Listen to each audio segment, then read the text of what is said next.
guys, I'm Parker Condit from Premier Fitness Systems. I'm one of the performance specialists here, along with Greg, one of the owners at Premier, and we're going to be going over some squat progressions for you today. So when talking about the squat, there are a lot of issues that people can kind of come across. So the progression we're going to run through is actually going to be starting on the ground. So when people are starting on the ground, the center of mass is closer to the ground, so it's easier to manage these positions. And then the further away you get from the ground, the more challenging those positions get. So we're gonna start on the ground and gradually build people up, making sure you kind of understand and own all the positions before we go up to what would look like a normal squat. Okay, so this is a 90-90 hip lift, 90-degree bend in the knees, 90-degree bend at the hips. We're starting Greg down here because we have a lot of positive constraints. If you were just kind of turn your head 90 degrees, this is basically going to look like an upright squat position. So we're starting him down here so he can manage the position first. What we're going to start by doing is dragging the heels down into kind of the box or the pad. If you have a chair at home, you can use a chair as well. We're trying to get him to use his hamstrings. Hamstrings are going to pull the pelvis back underneath to make sure we have a pelvis that's underneath the rib cage. That's going to provide us a good strong canister position and give us a lot of good intra-abdominal pressure for later on when we get into these squats. Now, to make sure you actually own this position, we kind of test people to see if they can breathe. If you can breathe in a position and maintain it, then you kind of own that position. So from here, heels are dragging down, we've got hamstrings. I'm gonna have Greg try to peel his butt off the ground and keep his lower back driven down into the ground. Arms are up, they're gonna be reaching, and he's just taking nice full inhales into the chest, slow, long exhales. If you kind of notice his breathing, he's not belly breathing. His belly will end up rising towards the end, but that's a product of the diaphragm descending and kind of pushing pressure 360 degrees out into his stomach. That's true intra-abdominal pressure. Okay, so this next one's gonna be the same setup position, 90-degree bend at the knees, 90-degree bend at the hips. This time on each exhale, we're gonna call these progressive exhales. So Greg's gonna try to continue to peel kind of the bottom of his butt up towards his heels. So he's continuing to tuck the pelvis, and on each exhale, he's just gonna move his hips further towards extension. Basically what we're trying to test here is can he breathe and kind of keep his glutes and hamstrings working towards the top of what would be a squat position. As you kind of come up to the top of the squat, can you continue to use the glutes and hamstrings to get to full hip extension? This is a good position to test that because, again, we have the positive constraints, we have the floor keeping his spine in good alignment, and we have this box here to give him good feedback for the hamstrings.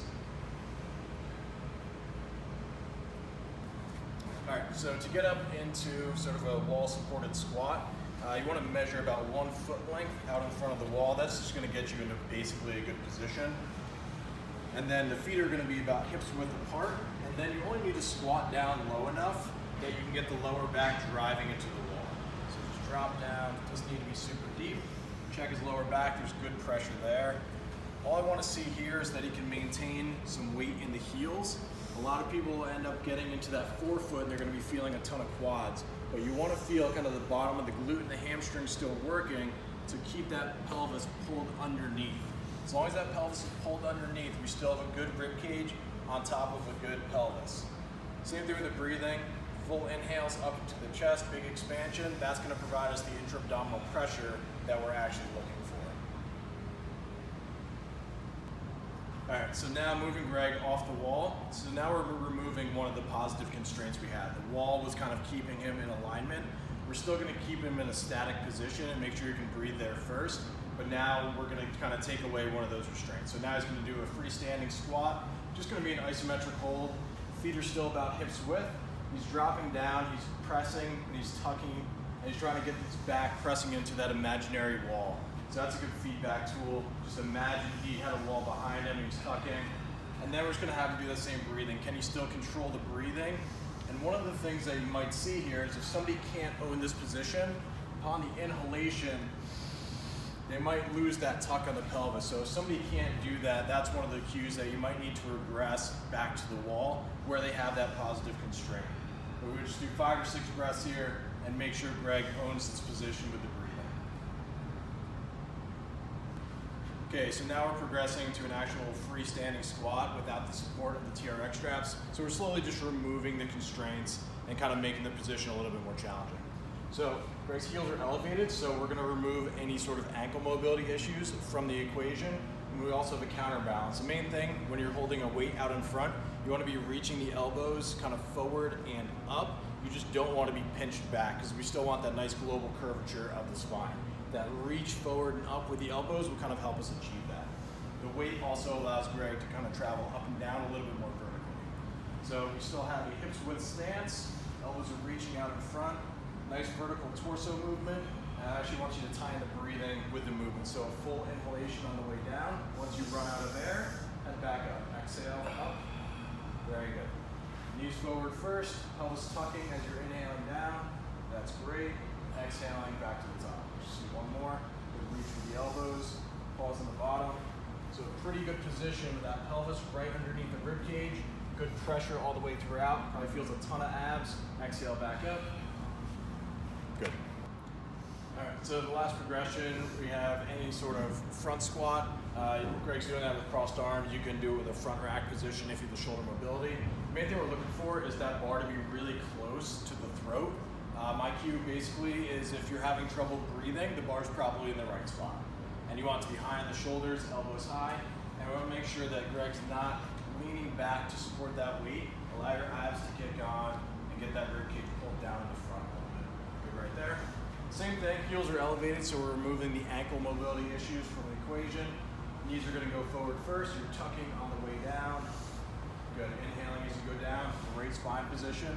Exhale as you come back to the top. Yeah, we're looking for a nice straight bar path. Abs stay on with that weight out in front. A lot of people might try to hold that weight by supporting themselves back, but if you keep that pelvis underneath you, you're gonna have to keep the abs engaged to keep that intra-abdominal pressure. Good, inhale down, feel weight in the heels.